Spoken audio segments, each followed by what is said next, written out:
welcome back to another episode of A Lot to Talk About. It is your boy, the captain of the ship, the man in charge, Bradley J. Driver. You can call me Brad. And we're here for an episode of the Bradles and Sissy series. Hello. So, here with little sis, we call her Sissy. You may call her Shania. Really, you can call her whatever you like. Plenty of nicknames for you, really. I feel like no one actually called me anything but Shania. So, like, yeah, just call me But Shania. when we grew up, everyone called you Sissy. But All yeah, our people family don't call know, you Possum. Yeah. What else? That's literally Pish. it. Oh, but that's only Pish. you. Pish come from Shania had speech therapy up until the age of, 5? Something like that. Couldn't Something really. like that. I used to in the always playground. speak for Shania. So it was kind of like she never really learned to speak all that well. I just wasn't confident. No, you weren't. So little lazy-eyed kid running around with a speech impediment. I was the package. Still am. Lucky cow. So good to be back. This is maybe our 4th episode.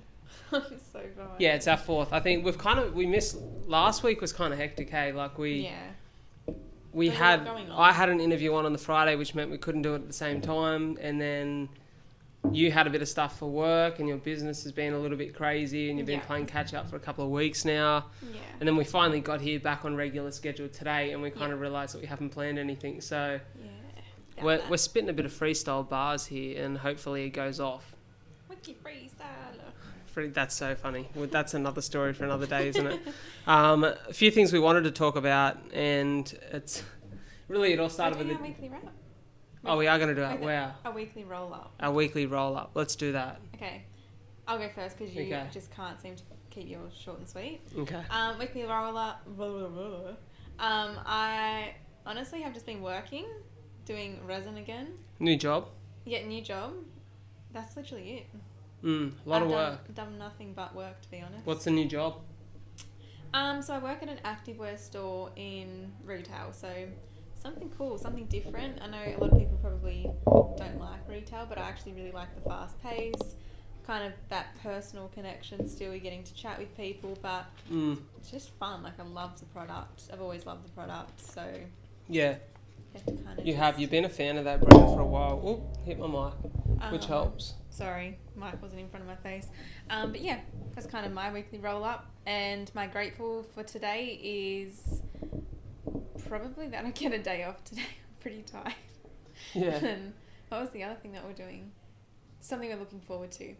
Oh God. I'd probably say Cal's birthday next week. Because he's not a big party, he's not a party person, but he doesn't like people celebrating him. So I just like to be able to, do something little for him. Yeah. Treat Cal a little bit. Yeah, he deserves it. For me, weekly roll-up. It's been... Honestly, feel like I just haven't had a chill week for, I don't know how long, like months. Yeah, you've been going crazy. There's just been so much happening in my life. Like, it's every day there's just so much. I was saying it to Dad the other day, actually. Like, it's kind of like my days are so full on. I wake up at 4:30 or 4:45 every morning, and literally until 8 o'clock at night, I just do not stop. Like, there's just always something to do. Welcome to being an adult. Yeah, it's just it's mental. It's just everything from... I actually have to work. Yeah. Everything from the part-time job. That's fine. I enjoy working hard, but when it's for the things that I love, and it's when it's not, and then it's health, keeping on top of health stuff, and It's yeah, a lot. Yeah, it's been hectic. So it's been a crazy few weeks, that's for sure. One thing I'm grateful for is Mr. Matthew McConaughey. I've been re-listening to. I actually read his book Green Lights the first time, which I spoke about heaps on the pod because I got so much from it. Yep. Potentially the best thing I've ever read. And a heap of people said it's super charismatic if you listen to Mr. McConaughey actually read it because he does it in his voice. Okay. Yep. And I've been listening to that on Audible as of yesterday morning. Yep. Fuck, I get so many gems out of that guy's life. Yeah. So, and just stuff that reminds me, I feel like we all fall into traps at times. Yeah. When we fall back into old ways, or we find ourselves in compromising positions again that make you a little bit less of you. And it's really easy to do that in the craziness of modern society. So I'm super grateful for that. I feel like it just realigns my headspace with where I need to be and where I'm headed. things I'm looking forward to, or a thing I'm looking forward to, Coffee. yeah, would be, yeah, actually there's so many stories about coffee this morning. Got up early, had one. I have one at 4:45 when I wake up every day, just like a long black Nakona at home. So it's rough, but it goes down and wakes you up a little bit. And then I got to the studio, ordered a large almond flatty, which I always do. Realised I didn't have my enzymes. I was like, oh shit, changed it for a long black. Had a long black. Was just craving a bit of that almond milk love, the way that it warms the heart and makes the soul feel nice and cuddly. And ordered one, was really nice the first 2 sips, and realised I've got to bring my tablets back to the studio now that I'm back here. So I can't drink it. I'm on the waters. Shit happens. But the thing I'm looking forward to is in like 2 weeks' time, I get 3 days off to go get tattooed in Central Coast. Oh, that's pretty. So I've been waiting for this. I've been rescheduled, I think 4 times now for my tattoos. I thought it was a bit further out than that, so that's cool. Yeah, so looking forward to that. So a bit of ink on the skin. Very Just nice. add to the gallery, you know. Fair enough. Add to the gallery of modern art. So yeah, that's kind of the things I'm looking forward to. Very I guess nice. we'll roll into a few topics we wanted to talk about today. Yeah. There's one that you brought up during the week. You sent me a DM. No, maybe you called me. Is this the seat cushion? Yeah. Yeah, so Brad has, like, obviously after he does a run, he always puts his, like, selfie up with his legs in the car in the background on Strava. No, it's always like it's not a selfie. It's a photo I take. A selfie's a photo you take in reverse so you can see your face, right? Okay. This so is like a from the top 0.5 zoom down on my outfit, you know? Alright, so it's very particular, sorry. Yeah. But anyway, Brad always puts these photos up, and I noticed that... Oh, window break. Got Yeah, the I'm rain, gonna like... got the rain The coming rain in. is hammering down. Keep talking so there's no dead silence. Chicken shop date. Oh. Yeah, and so I was looking at the photo just because I'm a nosy bitch, and I was like, why does he have a fanny cushion on his front seat? I was like, this guy's literally got like. Did you call me? I FaceTimed you because I was like, That's right. I don't think you realise, and I was like, look, I don't know if he's got like hemorrhoids or something, but I was like, I think he's going to be a bit embarrassed when he finds out that he's got like his seat cushion in, like, or can he not touch the pedals, like. Yeah. No, it's so funny. So, a story behind it. So, well, as most things you do in life, most things stem from a bad story, a bad experience, right? A few scars, a few wounds that allow you to understand, assess a situation a little bit better in the future. So one day, as all of you know, I get up in the morning, I go for a walk or a run, and I go for a swim in the ocean. You get back in the car, your bum and your towel's a bit wet, you get the seat wet, you find yourself back on, going to the office or coming to the studio later, and then you get off your car seat and you got a wet bum in your pants. And I'm like, well, that can't be a thing. And I tried like keeping a towel in the car that I just put down for when I had my dry clothes on, Yeah. so I didn't have a wet bum. And towel gets a little bit like smelly in there. Like if you just leave it there, right? Like kind of gets a bit wet and like, ugh. So as I moved all the old shit out of the studio, we don't have much storage space at home. So I've just got a bunch of these cushions that used to be on the old wooden booth. And they were in the back the other day and I didn't have a towel and I didn't want to get my bum wet. And then, so I put one of them on my chair to protect my dry jeans. And I was like, oh, quite cozy.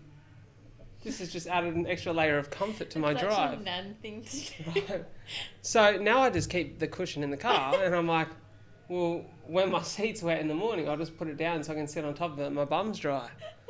And I wasn't even thinking twice. I'm like, little do I know, people are thinking I got hemorrhoids. So It just looks bad. shit happens. I don't know. So I'm like, Looks funny. so there is no issues with my rectum.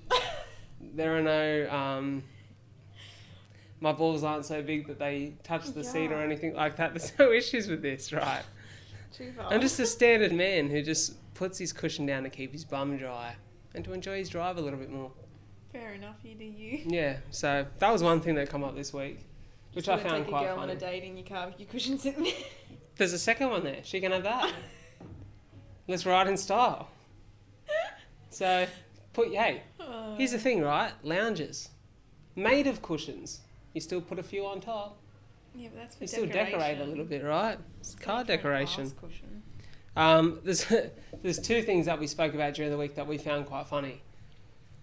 A feeling that every one of you will know and understand. Why is it that when you go to Woolies or you go to the shopping mall and one of the escalators isn't working or they're doing maintenance I was on the phone and it's turned off, it fucks with your head. I was on the phone to Brad and I was like going up the Woolies escalator, and literally I never ever go to Woolies. Like I do click and collect, like so religious with it.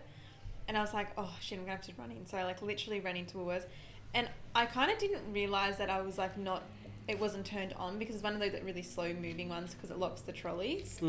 But like I didn't have a trolley, so I'm just like walking up it, and then when I got off, I was on the phone to you, and I dead set felt like I was going to fall over because like it ruined your head. Yeah, my legs like kept moving as though like I was on an escalator, but my brain wasn't. Like I think it's muscle memory, and the funny thing is, even once you stumble getting on it, you still stumble getting off it. Like you haven't learned your lesson by the top of the escalator. There's something that like crosses over to something similar like that. So it's similar to like the treadmill. When you get off a treadmill and you've been like running on it, and you're like, holy shit, like am I running on the floor like in one spot? But remember when we had the treadmill in the garage at Berkeley? Yeah. And I like literally like lost control on it. It's so funny. You come off the back, eh? Yeah. I full on came off the back. It was great. So funny. So funny. On my arse. So that was one thing we spoke about this week. The other thing we found was quite funny was, maybe not this time this week, it was the week before when we missed our pod. It was Pop's birthday. Now, Pop's 85 this year. He is, without doubt, one of the greatest men you'll ever meet in your life. Like my Pop was like the local police officer. It's just so respected by the community. Respected by every criminal he ever put away. That's how much people love Pop. Yeah. And everyone you meet who knows him or has had the pleasure of meeting him speaks his praises. Yeah. And so we love our Pop to death. Unfortunately, Mum lost her dad when she was like 16 or 17. So we never met Pop John Blacker, but we got Pop John Drybra. And it's crazy because I put up a post the year before that was like happy 84th birthday to the goat, and I reshared it this year, and we were sitting around for like a family dinner, and Dad goes, what'd you call Pop a goat for? And Mum was like, yeah, what'd you call him an old, like that's like calling someone an old goat, like that's a bit. And I'm like, are you kidding? Do you know what goat means? And they're like, no. And I'm like, it means the greatest of all time. And like they were like, never heard that before. And I'm like, surely you've heard that. I didn't hear goat for a really long time, and you'd always talk about it like in sport related terms, and I'd be like, oh yeah, yep, the goat, and I'd be like, what does this even mean? I just feel like I was so shocked. I was like, they literally thought I was calling Pop an old goat. I was like, happy 85th birthday to like the best man you'll ever meet, the goat. Some of those like terms though, like they are weird. Like it's an acronym. Yeah, I get that it's an acronym, but like some of the terms that we use now, like they can be taken like the wrong way. It's like if you're a different generation and you don't know. I feel like people find that with me. So because I'm doing a bit of side hustle in real estate at the moment to pay the marketing bills. You're a bit of a goat. No, not even. But I find because I do this for a living, like I've got terminology that's kind of relevant or trending per se. Yeah. So like when I say something's grouse, everyone looks at me like, what the fuck is this guy talking about? Yo, this house is grouse. I'm like, grouse house. And everyone's just like, what the fuck are you on about? I honestly didn't know what grouse was for a really long time. I always thought it was gross spelled wrong. It's a Melbourne thing. I spent a year in Melbourne, so I'm allowed to say it. The other one is like doozy, which is a very YKTR term. Yeah, doozy's like, I don't know. It's like... It's just like good. Yeah, like I think everyone kind of gets doozy. Like, But I feel like I said it once in real estate to describe a house, and someone said to me, they were like, doozy means shit. And I'm like, no, it doesn't. That's like, where have you been living for the last year? That's a doodle, man. Like, where have you been living for the last fucking 10 years? Like, yeah, terminology's crazy. I'd be interested to hear from the audience, like any terminology that means something to one generation and a new thing to ours. I'm trying to think, hey. It's just interesting it's terms so like that. Interesting. I love when like Dad sees a DJ playing and he goes, oh, there's a disc jockey. Oh, disc jockey. Like, you are showing your age. Like, you're literally telling everyone you're old. You may as well paint your age on your forehead. May as well tell the world that you're 55. Gonna go out to the disc jockey tonight? Yeah, he's like, oh, there was a disc jockey at the club last night. And I'm like... I remember when he first said that and I was like, what are you talking about? But where does disc jockey come from? Like, and he's coming around the outside. Yeah. I'm like, what the fuck? So weird. So weird. But we're going to do like a little bit of a life update, talk about some stuff here today. The one thing that, when we talk content and stuff that we love in the content world, I just shared with Shania her first ever experience of Chicken Shop Date. It's so good. If you follow me on social, you know I'm a big fan of Chicken Shop Date. It's a visual interview series where a chick from the UK, Amelia de Moldenberg, who's a journalist, basically... It's actually been going for 5 years. And this is the cool thing. It's why I get a lot of inspo from Amelia, because 5 years ago she started this as like a column and started doing interviews, and like it's kind of built to what it is now, where her latest guest was Ed Sheeran, and she has a lot of UK drill artists on. Yeah. Like H, Dave, like those sort of guys, and like just so funny. It's so awkward and so funny. It's very dry UK humour. Yeah. And I've sent bunch of these to a few people. I sent a bunch of people the Jack Harlow one, which I found was quite funny. See, I think it's funny, but like sometimes it's like can go overboard. Like it's too much. Yeah, but it's meant to be like awkward and weird and like have the dead moments, and that's what makes it funny. Like the editing makes it great. And the Ed Sheeran one is hilarious. And that's hilarious. I have seen actually one other one. You did show me a different one. The Jack Harlow one for sure. But I didn't find that one as funny, but I think it's because I didn't know him. Yeah, okay, fair. So, like, I didn't understand, like, the terms and the funny little, like, lines that she was dropping and stuff. Yeah, I think you got to... It makes sense when you know the artist. Yeah. And we've been talking about this. I'm not going to reveal too much at the moment, but I'm planning a bit of a short-form interview series with a few guests that I think is going to be really funny. Yeah, that'll be fun. And a heap of fun, but also meaningful at times too. And I think there's an art in short-form content. Oh, yeah, exactly. Like they say, short and sweet. Yeah, it does the trick, right? And it's like... That's what I meant by that before as well. Like, sometimes if the humour's dragged out too much, it's like it kind of loses that touch. Yeah, I think the thing, right, is when it's like we sit here and we do long form content at the moment, which is great for the people who already know the pod, know us, enjoy it. But if someone sends me a podcast, I'm kind of a little bit at times reluctant to try it out, because I'm like, do I want to waste an hour of my time figuring out that I don't like this? Yeah. I'm very picky with my podcasts. I'm so picky with everything. I find myself on YouTube just watching the same shit all the time, even with movies. Oh my god. Netflix and Stan, honestly, they have just got the shittest stuff up lately. Like, there is nothing new. It's actually a really good movie I watched the other night, The Gentleman. I think I've seen it. You and Cal would love that. It's only like 2 years old or so. Matthew McConaughey. Yeah, I've seen it. Have you seen Hugh Grant? Yeah, I've seen. I know the name of it, so I've seen it. Guy Ritchie is one of my it. favourite directors. So all of his stuff is so funny. I just can't sit still for that long. See, I'm a movie person. What's your greatest favourite movie of all time? Dumb and Dumber When Harry Met Lloyd. Oh my god. Have we spoken about this before? Maybe. This was familiar. I don't know. We talk about our favourite movies all the time, but yeah, absolute goat. Why do you think movie. that? Why do you think that is better than the Dumb and Dumber that everyone seems to love? I think the one that I like, it's very much my humour. So I guess they're like very similar humour, but like the one that the When Harry Met Lloyd, Dumb and Dumber that I love, which takes you back to their high school meeting. Two different actors though. Yeah, I think it's just because it's a bit more like it's made a bit later on as well, but it's just kind of like that real funny humour that I just like resonate with so much. Where the other one's a bit like it doesn't really like click. The other one's me. more childish humour. Like the one that you like is more childish humour. Yeah, like silly humour. Yeah, which like, is kind of your kind of humour. Yeah, like doesn't really have a particular storyline. It's just that it's like. Do you remember our infatuation with the Pink Panther growing up? I watched it. I literally watched it yesterday. How good is it? So good. I was trying. Steve Martin is. Cal hasn't seen it.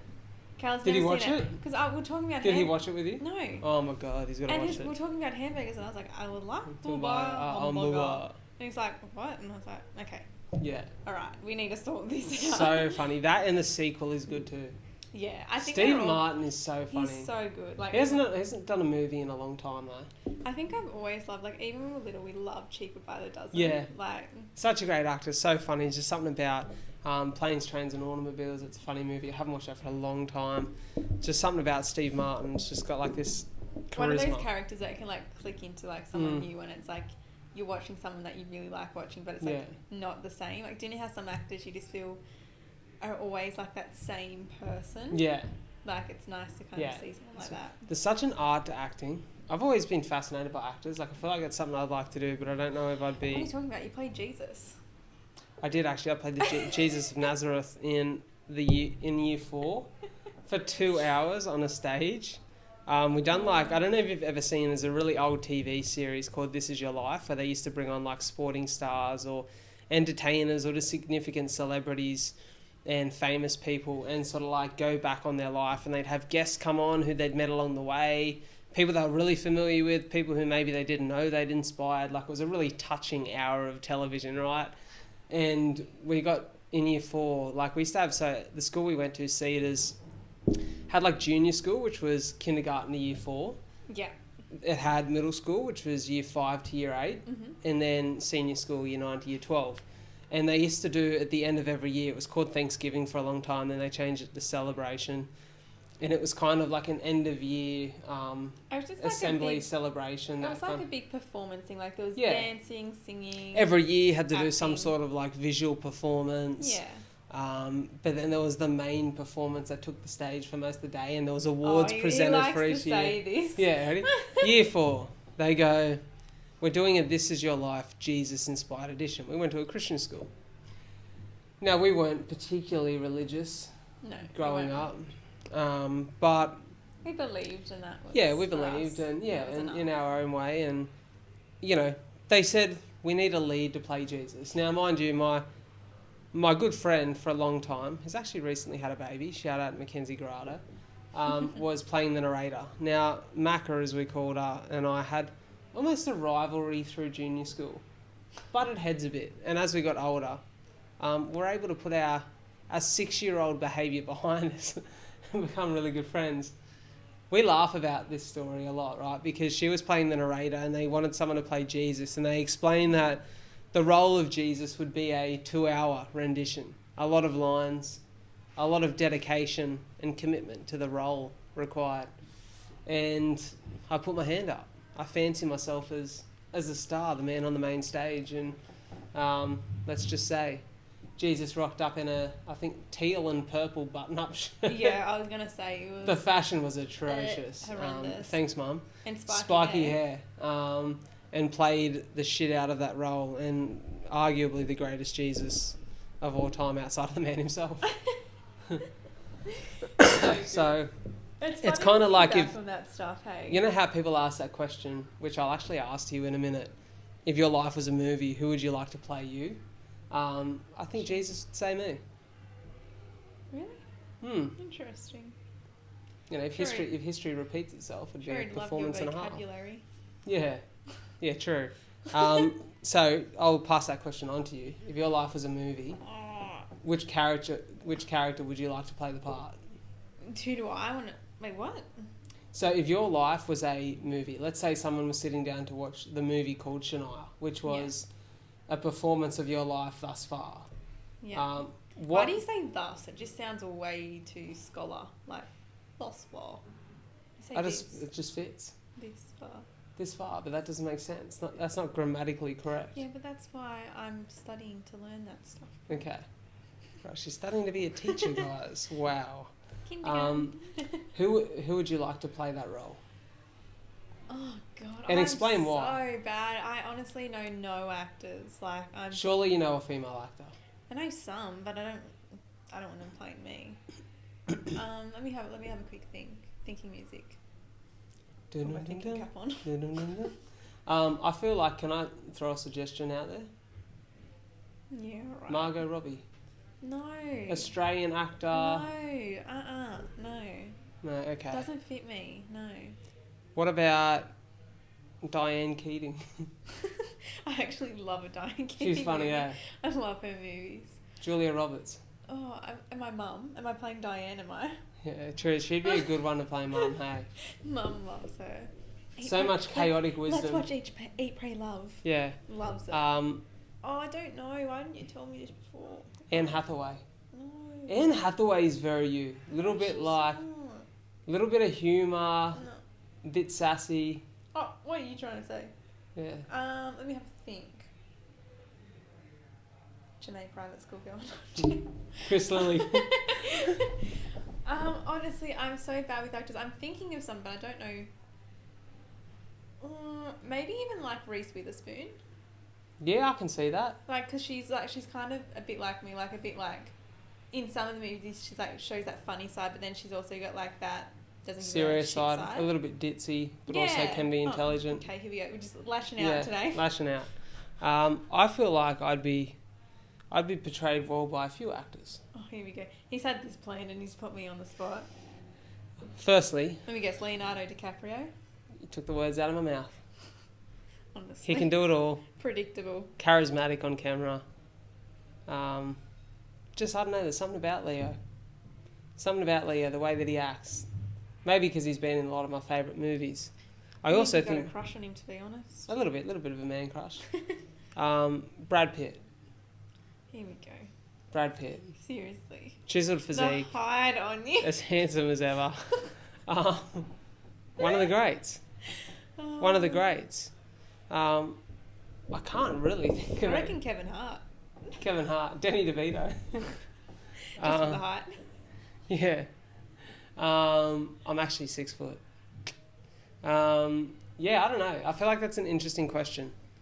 I feel like Matthew McConaughey. Do you know who I think? Matthew McConaughey. So we've spoken about Mum. So Mum's got the Julia Roberts, and Dad would have to be Owen Wilson.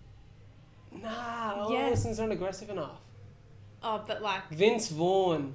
Yeah. Vince Vaughn would be a great one to play Dad because funny, but got that little bit of fuel and fire. And like, it's like his way. It's like his way or the highway. Oh, that's so funny. Vince Vaughn would be a great one for Dad, I reckon. Who do you reckon would play Cal? Cal's kind of like... Am I a bit like naughty to say The Rock? I'm joking. Wow. I'm joking, Cal, you'll like that one. Don't even. You're just going to pump his fucking head You'll get up. this. Maybe Sonny Bill. Sonny Bill's not a fucking actor, you idiot. I know, but Cal, he'll like that. I think Sonny Bill's a very good-looking football player, so... Yeah. I think Cal's a little bit timid, a little bit shy. A little bit. He's not an out there person at all. No, but he is around the right people. Once he gets out of his shell and he's once he's comfortable with you. But he's just like quiet compared to like, say, my kind of energy. This is actually a really good one. Who do you reckon? But he's like tall, fit, disciplined kind of character. Yeah, very disciplined. Bloody hell. But also funny, like... Yeah. Maybe let's go Idris Elba. Who the hell is that? How do you not know who Idris Elba is? I told you, I don't know actors. I know African American actor. Has been in like he's been in fucking heaps of movies. He was in Rock and Roller. Mm-hmm. He's in. They were talking about him playing the new James Bond. Terry Crews. No, I've got one. Tom Hardy. Oh yeah, I can see that. Tom Hardy could be a good one. Yeah, because he's very reserved, but like has that side of him. Yeah. Yeah. Tom Hardy's so good in Peaky Blinders as Alfie Solomon. Cal loves Tom Hardy too. Does he? Brownie points. There you go, Tom Hardy for Cal. What else do we want to talk about today?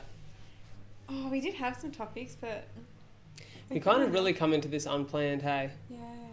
I kind of like that, though, like, because I like podcasts that kind of go with the flow. Go with the flow a little bit. It just makes it feel less like... I guess that's some feedback while we're talking about that. Like, do people prefer us to have, like, an agenda? Or do you prefer it just to be, like, that free flow, just talk about what comes, like, on the mind at the time? So far, people have really enjoyed our stories, I think. Like the stories of, like, the flaming nipples and me falling down the stairs. I saw that on YouTube and I was like, I'm so embarrassed. So funny. How's life been outside of everything? I know it's been busy, but anything crazy happening? To be honest... Any news to report? To be honest, like, I feel really content. Like, I actually, I guess, like, if we're, like, talking about, like, little life updates. So, like, I kind of resigned from my part-time role in real estate. Obviously, one, because it's not something that I wanted to do long-term. I think we spoke about that in the first episode. Yeah. You just resigned. Yeah, and so I kind of didn't want to, like, jump straight back into work, but now I'm at the time now where I've jumped back into just a casual role. And it's been really good. But obviously, like, just having, like, that whole new routine again, and especially now that COVID's kind of, like, a bit on the back burner at the moment, I guess you could say. Like, everything's kind of starting now that we're fully vaccinated and we're fortunate to be in that position. Like, I'm kind of getting back into the swing of things, but in saying that, I guess it's kind of been a huge change for me. Like, I kind of almost like just taking it like each day as it comes. Yeah. And it's been a little bit daunting because, like, I don't know, like, it's a huge, I don't really know what I'm doing, so I've actually deferred my uni as well. Did you actually press the button on that? Yeah. You didn't tell me that. Yeah, oh, there you go. Everyone's heard it first. Wow. Yeah, so I was like literally the last week of Good on you. the semester, and I was just like, I had so much resin and stuff to do with my own life, and I was like, I just really don't enjoy what I study, and like you've already heard it before. I'm someone that if I'm not enjoying something, I'll see you later. Like, I'm just not someone to stay in it, and yeah, I just decided, I was like, even though I've got a week to go, like, I'm just going to do this, I'm just going to defer it. I'm not happy. I don't want to do 3 major assessments, like, and so I deferred that. So that was huge. But now I'm kind of in this boat of like, what am I actually doing with my life? And I've deferred it till this time next year, so I can still go back next and like finish this semester if I wanted to. But I kind of don't know, and that's like, I'm in this mindset where I honestly just kind of want to like do something completely new. Like, I kind of want to move overseas or like move states, cool. do something. But like, I don't know, like, obviously that's not going to happen for a very long time. And I don't even know if it will happen, but that's kind of where my mindset's at. It's just like, I'm just going to work hard, do what I like doing, do my resin, you know, I really want to try and get back into my YouTube. And yeah, just like work hard so if an opportunity comes up, we can do it. Cal's on the same page as me too, so Life's a bit like that, isn't it? It's just kind of, it's a bit of a roller coaster. I've got my legs spread across the chairs here. I feel like I'm sitting in a shrink session. I was going to say, like, can you not lie down? Because it's going to be really awkward. I'm about to get a little bit deep, I think.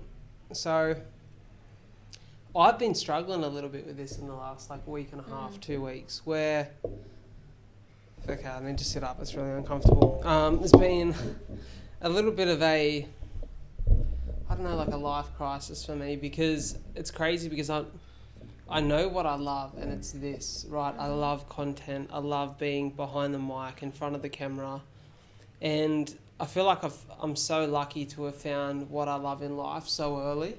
Like, at 25 years of age, some people spend their whole lives and they just never know what they love. They never find that thing. And so there's been so many conversations. There's so much stuff that I could just blurt out at the moment. But if I'm being honest, I've struggled going back to part-time work in a career that... I completely understand that. Not because of the work. So I'll give you a great example, right? So I fell out of love with real estate because of what I become when I'm in that environment. And it's not becoming a bad person. It's just not you. It's a job that consumes you, and if you're not passionate about it, that consumption and that need for your attention all the time can be really detrimental to your mental and physical health. Yeah. I spent the year working in real estate 7 days a week, non-stop in Melbourne, and I was the most miserable I've ever been, longing for home, longing for family, to get my health back on track. Just like it felt like my life was falling apart. And you were a different person. Like, I'll touch on it after, but... I was negative. Well, I think real estate, it's not to say it's for all people in real estate, but I think particularly young people in real estate, and I fell into this category, I found myself as well, because you're surrounded with people that do, fortunately, you know, they are able to make a little bit of money. You feel like you're always striving to be that person too, and you feel like you're motivated by financial success. Yeah, and you feel like you've got to have these things, like you've got to have that Gucci belt, or you've got to have that Louis Vuitton handbag, and that's fine. But when you're in a position that you can't necessarily afford that, you feel like you're constantly just striving for financial, not mental, not physical. Motivated by the wrong things, right? And I look back on that time in Melbourne. I look back on the time of the year and a half that I spent back here after Melbourne in real estate, and I just felt like I lost so much of me in the process that I worked so hard to gain again in the last 2 years. And I almost feel like stepping back into that environment, pieces of me are falling away. And that sounds really fucking deep and sad and full on. It's important to be open about that and I like to be open and honest about it, because I think it's easy just to promote the highlight reels on Instagram and, you know, do that stuff. And I haven't promoted my part-time work on Instagram because for me, you know, that social space is almost a gallery of the things I love, right? My family, the things that make me happy, like my running, those moments, my charity work with 42 for CF, what we're doing here in the studio and the podcast. And I like to keep it that way. But yeah, I've just struggled with that. And I, you know, someone said, and you know, I kind of put it down to the conclusion, well, it's because I know what I love and I'm not able to do that 7 days a week at the moment while I'm, excuse me, trying to create a marketing budget. Yeah. But the truth of it is, I don't think that's the answer, because last year when I was broke on the bones of my ass with no money, I was the happiest I've ever been. Doing my thing here in the studio. I had no penny to rub. I didn't have a single penny to rub together. Yeah. But I went to Two Brothers Produce with my good friends Jared and Alex. They were in the business at the time, and it was like fresh produce, so fruit and veg, and sort of like select groceries too. That I spent time working in the warehouse a couple of days a week, and then a couple of days a week I do delivery, and I managed all of that around my pod. And they were like, there were nights where you'd have to like carry boxes of heavy fruit and veg, and you'd be packing bags, but I never didn't have a smile on my face. And like I was like, because for me, I wanted to be there because I knew what it was doing for the podcast. Yeah. But I didn't feel like I was losing pieces of me in the process. Yeah. And I think that reflection this week, it's kind of hit me like a ton of bricks, where I'm a vocal Tyson Fury fan, the heavyweight boxer, and listening to a few of his interviews back where he talks about mental health and his journey in life, and he talks about how his whole life was built up to the moment of winning the heavyweight title against Klitschko in 2015, and how he knew leading up to that, he said in the lead up to that fight to his family that he'd be depressed after it. And I was like, what do you mean? And he was like, well, my whole life has been about achieving this one moment, that the moment I achieve it, there's nothing left. Yeah. And he spiraled into depression and drug use and all this crazy stuff, which I've been lucky enough to have amazing people around me in a good headspace where I've not done that. But for me, I heard him talk about something where he was like, when I come back, it was about realising what I actually loved about the journey, and that it's less about the achievement and more about the process of how you get there. And no matter how long it takes, no matter what it takes, putting a smile on your face and doing the things you love in the meantime, and recognising those things. And he speaks now about, you know, if I was to lose the fight and lose the heavyweight titles and the belts, it wouldn't mean anything. It's just boxing, but I get my enjoyment and my love for life out of going to the gym and training and being with my family. And he talks about how he's had all the money in the world, but he lives in a regular street in a 5-bedroom house for his big family, and he's got regular neighbours who walk outside to pick up the bins the same time he does and think, holy fuck. Wow, I just burped up that flaming Cheeto from breakfast.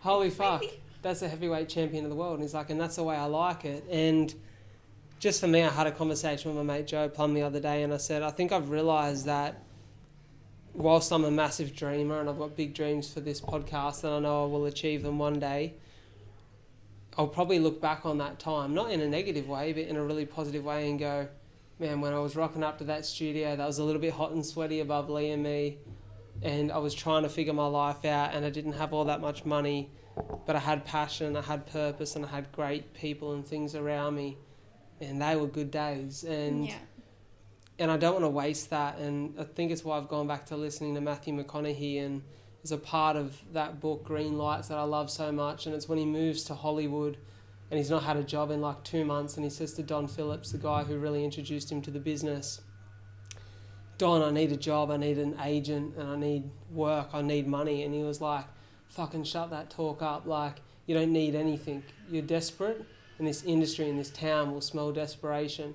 What you need is to pack your bags and go away, go on a trip, forget about work, forget about what you need, and just live life. Yeah. And the right things will come to you. And then it did, and it worked out for him. And I think there's something about intuition, without being, and I'm not an extremely spiritual person that believes in all that. I believe hard work and, you know, discipline are all really important, but I also think that there's something about you internally that intrinsically knows whether you're pushing the wrong buttons. Mm-hmm. And a piece of me feels like I'm pushing the wrong buttons right now, and if I keep pushing them too much, something's going to explode back in my face. And, you know, as I've learned many a times in my life, buttons. yeah, you know, as I've learned many a times in my life, money means so little when you've lost everything else in the process. And Yeah. the hardest thing for me, the battle that I always face, is I'm such a people pleaser. I hate letting people down. I hate making decisions that are selfishly for me, because I hate other people being hurt in the process. And unfortunately, there's a piece of me that's okay with like losing all sense of my own happiness and direction just so I don't hurt or not even hurt, but just slightly upset others. I'm very much the same. I'm a huge people pleaser, but if there's anything that I've learnt lately, and I don't want to go into it too much, but Mum's always had this saying to us, and one day you're the rooster, the next day you're the feather duster. And it's so true, and it's not to say it resonates with every situation, but it's true. Like, sometimes when you are a people pleaser, you constantly strive to just want to make other people happy, but in that process you're not happy in yourself. And it's true, like, you know, unfortunately a lot of times we make decisions based on trying to keep other people happy and stuff, but it's like, well, you have to, and I've done this, and I will put my own thing out there because I know it's obviously something that you need to hear as well. I've done that many times, and like, I constantly, in my old job, I would say yes to absolutely everything, and I couldn't say no. And it actually got to a point where, and I don't want to talk about this too much because we've kind of spoken about this, we're not mental health experts, but I really struggle with anxiety. And like, it has been a huge battle for me, and it's kind of a silent battle for me because I don't like to talk much about it. I have been to a doctor and all of that, but I try and manage it myself because I'm not a fan of, I guess I don't really want to go on anything for it because I don't want to just mask it. I want to try and tackle it. And for ages, like, I would say yes in my job because I just wanted to people please. And it actually got to a point where one day I came in to do the job, and I was so mentally unwell and anxious at that stage in my life that I fully broke down. And I mean, like, I was shaking, crying, like fully lost it, like sick to my stomach, to the point where like I went to the bathroom, like, I'm not even joking, like 5 to 10 times, like just sick. And it was at that point that I was like, why am I doing this?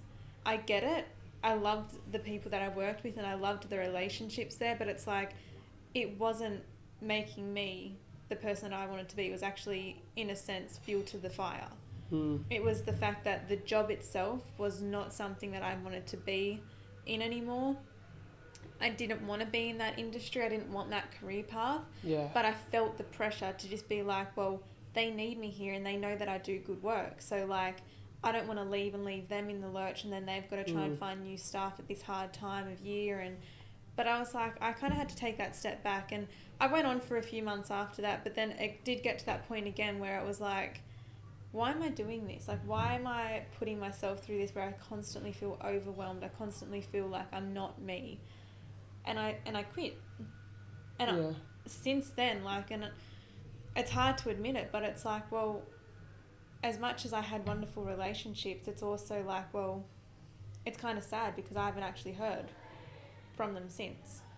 And I don't really like to talk about that stuff, but I do still think that we've got great relationships there, and it's been a bit of a weird time for everyone, but it's kind of sad because it's like, well, we put ourselves through this stuff and we do, you know, we work hard for a business, and then it's almost sad when your time's gone there. It's like, well, it's almost like you feel like you're diving in front of bullets for people who wouldn't dive in front of a bullet for you. Yeah, and it's just like, it's hard, and again, people please, I'm trying to be really calmly approaching this, but it's like, it's really frustrating because it's like, for so long I constantly felt like I was doing as much as I could to really make that business be the best in the role that I was in, and I took so much pride in my work, and it's like, just because I'm not there any longer, but I just feel like the relationship's kind of just fizzled away now, And it's like, but for so long I've really put myself out there, and it's like, I get where you're at. Like, I totally get it. I've been there. You know what I've learnt? And it's been a realisation of the last month or two for me. Never, ever in your life sacrifice for somebody who wouldn't sit in front of you and talk you out of giving up on your dreams. And I agree. Like, if you're sitting in front of, and I say this, this is really hard to communicate, but I know that if I was doing something right to help you out in life, let's say I was helping you with your resin business, and I come to you and said, hey, like obviously this has been full on, the podcast stuff's been full on, and the podcast just isn't getting the love and the attention that I hoped that it would have, or I felt it deserved, and I can't do it anymore, I've got to give up. I know that you'd sit in front of me and be like, don't give up, like this is your dream, this is what you love, 100%. This is what you're passionate about. Like, never give up, like continue to chase that and pursue that, back off from this. Like, I just don't feel like everyone would have that same conversation, you know? No. And you know the ones that will, and you know the ones that will support you no matter what. And they're the people you need to be surrounded by. And they're the people that you sacrifice for, and the people that you allow yourself to be open to their feedback. And you know, I just think deep down inside, you know whether you're making the right decisions in life. And part of me is so confident about this stuff, and you know, very unsure and just a little bit upset about the other stuff. So trying to figure life out, basically getting a little bit deep and emotional there. But but I think that's really important to be, because like so many people, they really, and I think it's especially older generations, they really suppress how they feel about work. And it's like, if you are going to, and I, again, in my first real estate role, I would go to work bawling my eyes out every day. I would come home bawling my eyes out every day. I was 14 kilos heavier. I was mentally not great. And I look back at that and it actually makes me really sad, because I think for 12 months, I literally just put up and shut up, and I hated life. I just wasn't in a happy place. I was going out, I was like drinking every weekend, and that just wasn't me. Like, that's just, it wasn't who I wanted to be. And I was very fortunate, because when I kind of came to that realization, I started putting the feelers out there, and that's when I started to get into my flight attending and getting the interviews. And I met Cal at that stage as well. And I'm the biggest believer that everything happens when it's meant to happen. And for so long in that 12-month period, you know, I was trying to like get a boyfriend, I was going out, I wasn't the person I wanted to be, but I was just constantly trying to like find the answer. And then when I was like, trying to find the answer in others. Exactly. And when I was kind of had that realization that, hang on, it's not necessarily finding the answer, it's breaking what I need to do now, which is I need to get out of this job, which is sometimes, and not all people are in that position, but I knew that I had to just go, no, I'm just going to commit and quit. I'm just going to do it. And when I committed to that, and I was like, okay, I'm going to give myself this long, because that'll give me a little bit of savings. But when I could see that finish line, and I actually just knew that that was my time, I met Cal. I started getting interviews with Jetstar, which is where I was successful in getting my first flight attending role. And I became such a happy person again. And I lost the weight. Like, it was at that time that I was like, why was I just constantly trying to seek for the answer, when sometimes you actually have to make that hard call yourself, and you can't just stay in things if you're unhappy. Like, you know, by all the careers I've had, that I don't. Excuse me. But when you get that feeling, you have to run with it, because if you don't trust your gut, you'll always be like, you'll always doubt yourself. Yeah, and you'll always be like, well, what if? Well, what if you should just do it? You know, the crazy thing is, we've all got so much wisdom about this, and we all understand it. We've had experiences, and I've had my fair share, right? But it's so easy to fall back into the trap. And that's life, though. But I feel like when you start to recognise it, life gives you the hints and the answers that you need 100%. Every day to know that you're on the right track with realising and making changes and adjusting. So I was sitting down the other night, and Mum sent me a DM on Insta, which was 100. 100. She Mum loves 100 react. It was actually a video of a guy named Ben March, he was actually episode 9 of this podcast. I don't. But I need to talk about it, it's so significant. Episode 9 of this podcast, and He's a very healthy guy for someone with CF, like doing lung function, lung capacity. Don't look at me. Really, really good, really healthy, and even more so than I am, and I do really well with CF. He's an inspiration. Yeah, he's an inspiration to people with CF. And he put up a video, he's just had his first bit of access to the drug, Trikafta, that we've been campaigning so hard for because it will save and change CF lives. Here in Australia, it's only available for people with compassionate use, which are people on the transplant list for CF. In the UK, he's in Northern Ireland, so it's only just been approved there. In the UK, the US, it's been used by CF patients all over. It's like this drug is life-changing, right? And he put up a reel, which was him talking about his experience taking. That gets so emotional. Him talking about taking this drug for the first time, and you could genuinely see how lost for words this guy was about what it feels like to actually be able to breathe properly for the first time in your life. Far as the water works. I think just like on that, I think a lot of people don't really understand the severity of CF because they see you and they see you as this really healthy person, and seeing like how he took that, because he's very healthy as well, and seeing him take that breath, just his expression, like you could just see that he was just like, this is life-changing. This is actually incredible, and his life has changed with 2 tablets a day, and it's really frustrating though, because it's like people, they see CF as this thing that people can just deal with, but it's like people deal with it because they have to, but like, why should they have to suffer internally every day? And like, this drug it's something that our government can afford for people to have access to. And I'm gonna get into here, and I don't know if you're gonna like it or not, but what frustrates me, and I'm a pretty straighty 180 person, what frustrates me is we have free access to medical drugs for people that are self-inflicting and have chosen a path, and I understand there are many paths that unfortunately lead to drug abuse, but it really frustrates me when I have someone that obviously means the absolute world to me, and we can't get a drug approved, but you see these people that are just unfortunately chosen a path for themselves. They have personally chosen to take drugs, put drugs in their body, and they have access to this stuff, and it's all free of charge. And I just don't get how we can live in a society that allows that, but we can't allow stuff for something that is, you're born with it. Like, you can't help that you've been given CF. And that's a whole nother conversation that we could spend hours talking about. I don't disagree that things like methadone shouldn't, I feel like, yes, they should have access to them, but if we have access to that stuff, well, why don't we have access? And why have we got to fight for access to this? Yeah. And look, that's a whole other story for another day, and there's so many points to that. But I guess what I'm kind of getting at with this whole video is something that we do thousands of times a day. Take a breath. Breathe.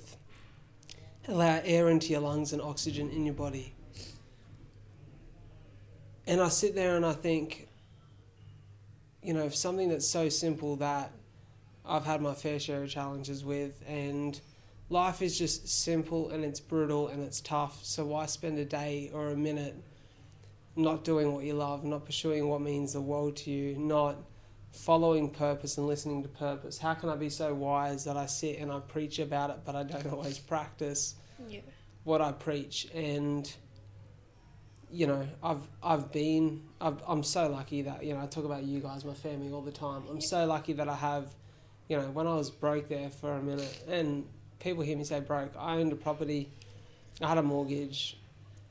It got to the point where, because I was pursuing my dream, I had $30 in my account at one point in time, which was actually taken out of my account when they had to pay my loan. I had to call the bank and ask them to put it back in and defer my loan for 6 weeks until my property settled when I sold it. And I remember you rocking up and buying me groceries, mum and dad trying to send me money, and I just didn't want it. I kept sending it back. I kept asking no because I wanted to do this on my own back. And I've been there in that moment, and it is stressful, but I never didn't have a smile on my face. I was think never that's not being where- me, and I find myself in a position now where I'm lucky that the property market done wonders in the year that I own my place, and I have some nice savings, and I'm secure. Not rich, I'm secure. Like, I just don't have to worry about tomorrow's bills. And that's a nice feeling. Yeah. But Money's important, it is. money's important for freedoms, but it can't come at the sacrifice of you No. and your life and what you love and what makes you happy. You should be satisfied with enough just to get you by, but it doesn't, it's like some people are driven different ways, but it shouldn't be something that if it's bringing you unhappiness every single day of your life and you're just doing it to grow your bank account, then is that what brings you happy, to open your bank account and you've got this, but then you hate your life? The minute it changes you is the minute you have to worry. And I just don't feel like myself at the moment, and I'm pretty harsh on that, and I just feel like I've learned enough lessons that I don't want to fall back in that trap. So that was a really emotional piece, but that probably went for far longer than I expected it to. But I think that's important though, because a lot of people, they don't talk about this stuff, and they feel like they're almost fighting a battle very similar to yours. Everyone feels like they do it alone when they're going through it. I think it's hard. Like, it's a lot of people don't understand. That's why, especially when you're talking to your mum and your dad about it. And we love our mum and dad, but different generations, there wasn't that many options. Even not so much them, but their grandparents too. Like our grandparents. The crazy thing for me is, right, and this is one way that I want to sum it up. As I said, I've got the wisdom to speak about all this stuff, right, because of my life experiences with CF, but don't always practice what I preach. So I got the absolute privilege of speaking at the National Cystic Fibrosis Conference, the Australian Cystic Fibrosis Conference it's called, on Sunday afternoon last week, and it was given the chance to speak it was a 16-minute presentation where I spoke about living with cystic fibrosis, and the bulk of my chat, which I'll actually read to you here right now, was, I'm not going to read you the whole chat, of course, I'm just going to read you the opening piece, which was on purpose. And this is kind of how it went. So, living a great life with CF starts with the single most important thing you can ever do, regardless of whether you live with this condition or not. You need to go in search of your purpose. Purpose is what brings meaning to your life. Meaning gets you out of bed, puts a smile on your face, and reminds you that even in the toughest times, you must keep moving forward. Purpose fuels progress. The good news is every single one of us here at the conference today has a purpose. It's not always easy to figure out exactly what that is, but the simplest way to start is by asking yourself 2 questions. The first, if I could be doing anything right now, what would I be doing? The second, what can I do to leave the world a better place? By reverse engineering those 2 questions, you'll begin to understand what is important to you and how you can serve others. And I spoke about, for me, the answer being, to the first question, what I love is storytelling. And for me, if money, if bills, if life was no barrier and had no limitations, I would be storytelling around the world. It's what I love. I love sharing story, having conversation, making content, and just extremely passionate about putting a smile on people's face and making them feel inspired in tough times. And so whether it's inspirational or just purely for entertainment, I really get a kick out of it, and I get a sense of purpose from it. The second is to inspire people the world around that face challenges like I have with CF, that you can be all you want to be, and there's nothing, whilst there's challenges along the way and there's speed humps and hurdles that you must overcome, nothing can stop you when you believe in yourself and you believe that you're meant to achieve it. Because when you believe, your actions speak louder than words, and your actions become positive because your mind's in that positive place. And I spoke about this for 16 minutes, and I had such incredible feedback from that conference that I've been asked, and they're organising for me to speak at head offices of a few major companies, and which I feel really privileged for, right? But I sat there in that moment, and it's hard not to get emotional thinking about it, because I think, well, why do I fall into that trap again where I don't believe in myself? And the reason I sold my house, because I would have made more money if I kept it, was I was giving myself a 2-year ticket to freedom. the freedom to pursue my dreams relentlessly with everything that I had. And provided that I lived by my means and didn't spend silly money, that 2-year ticket was enough to cover my living expenses and to pursue this with all I have. But here I am sat in all my wisdom after sacrificing part of my week, part of my happiness and part of who I am for money to promote marketing. And I just think, yes, there is some business logic there. Marketing budget helps and it would help me grow this, but at what cost?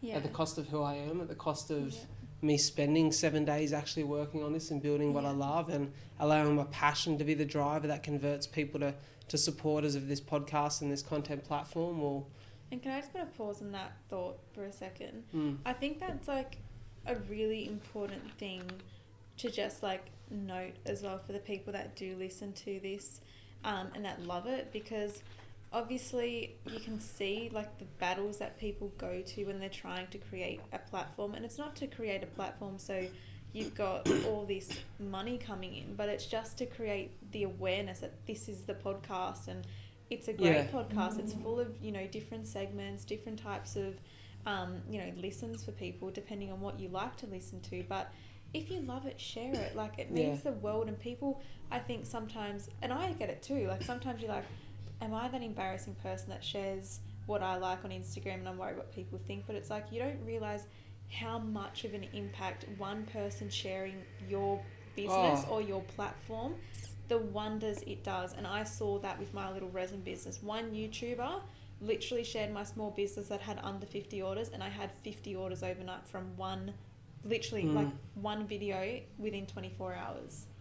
And it just, I think that's important, because like if you love people and you love what they're doing and you can see that they're just a small company or they're a small startup, share it, give it love. Because there's so many ways to support someone or a business or a thing. It's not just buying it's not just buying a product, or all the content here is free. All I ask is that you give me your honest feedback, that you share it with the people that would love it, and you literally press the button on whichever platform that you listen or watch on and just hit subscribe. That literally changes so much for me.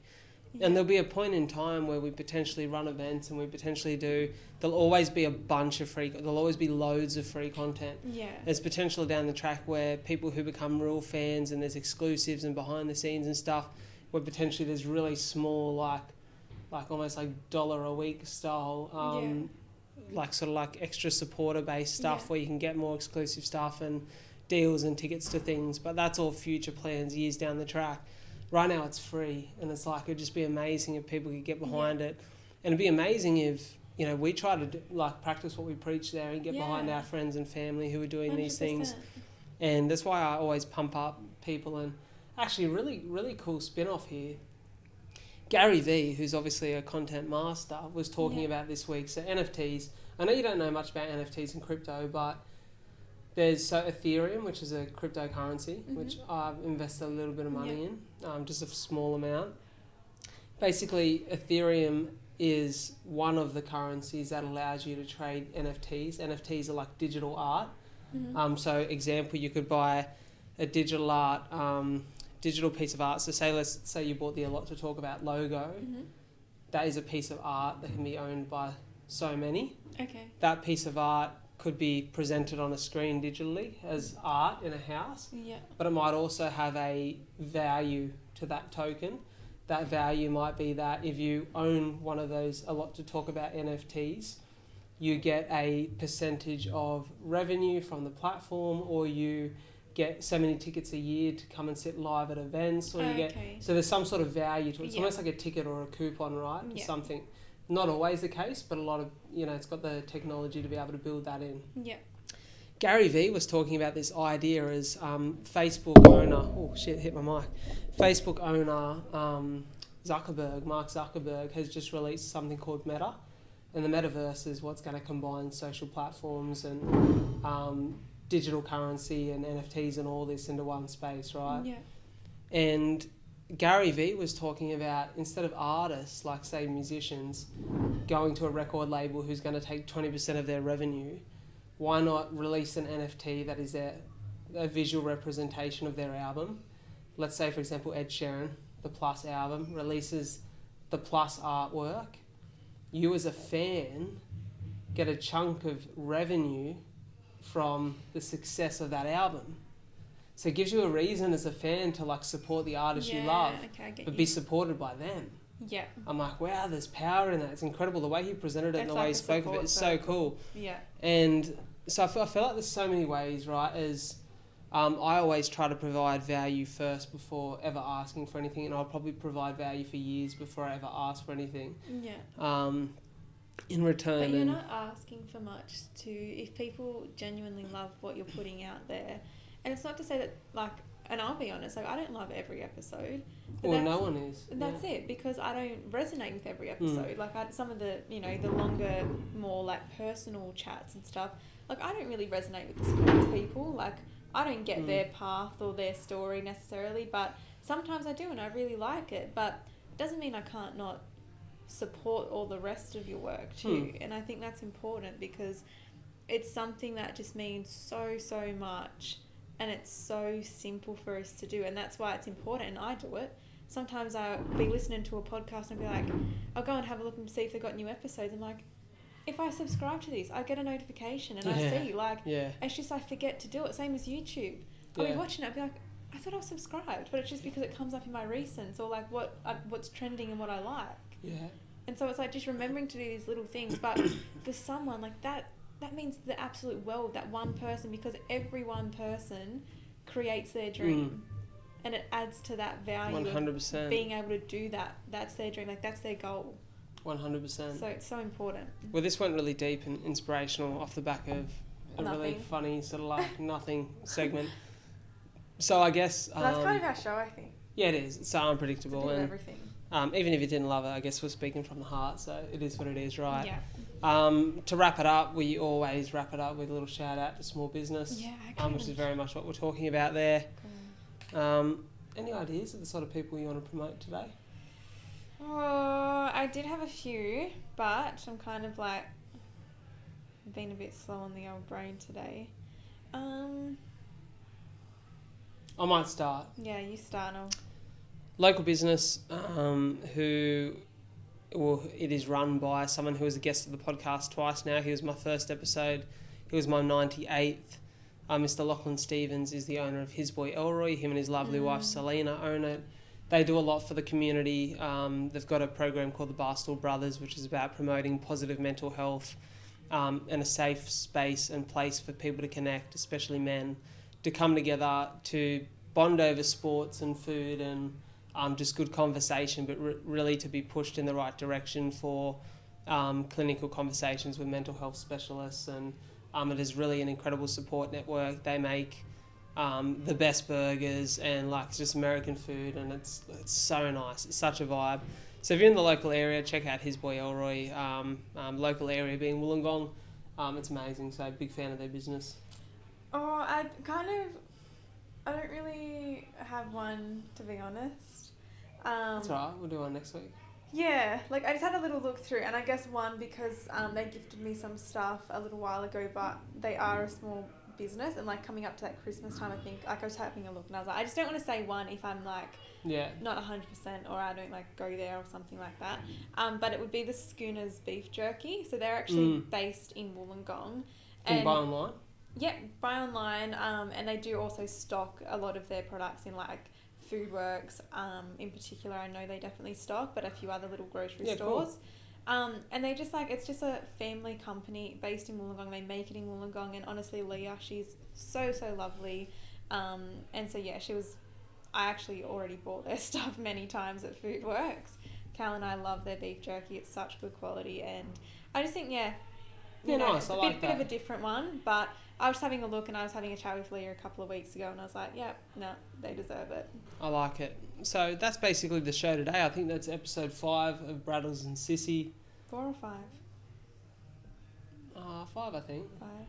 God, it's been a few weeks. It's been a few weeks, yeah. So either way, thank you so much for tuning in. Thank you so much for listening. Thank you for bearing with us through the laughs, the unplanned prep of today's show. Yeah. And just those honest and a little bit sort of down-to-earth conversations that come about today. We really appreciate it. So any wise words from you to finish up? Follow your gut. Yeah, chase your dreams. Always. Never Whatever stop feeling- believing that you can achieve Yeah. what you want to in life. And if you have that feeling in your gut and you're just so unsure about it, just do it, because you can always find something else if it doesn't work out. There's so much to life, and Well, it's never too late, is it? And it's never a waste of time when it's something you love. Don't be in denial over not doing something that you wanted to do. Yeah, remember the scariest thing that you can ever do in your life is get to the end of it and realise that you didn't live it at all. Yeah. So that's our wise words for today. Love you all. Thank you so much for your support. It means the world. We'll catch you guys next episode. Bye.